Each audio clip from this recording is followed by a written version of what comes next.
shuncha odam mana shu suvga o'chirib kutyapti ekan. Xola, bu qanaqa suv endi? Bu suv lichiniyali buyraklarni, oshqozonni, o'tlarni, toshlarni tushiradi uka. O'zimning buyrakimda tosh bor edi. Toshlarni tushirib, ancha yengil bo'lib qoldim. Ha, shuning uchun odamlar kelib olib ketadi bu yerdan suvi. Ha, shuning uchun odamlar har doim kelib olib ketadi. Bu yerda nima deb qo'yishadi? Gidrozol buloq suvi deydi. Ha, gidrozol buloq suvi. Bu o'zi chiqadi. O'zi chiqadi. 24 soat chiqar ekan, umuman to'xtamas ekan. Bu yerda yana qilib qo'yishgan. Har doim oqib turaveradi.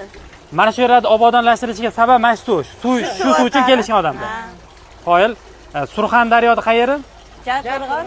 Jarqo'rg'on. Qoyil.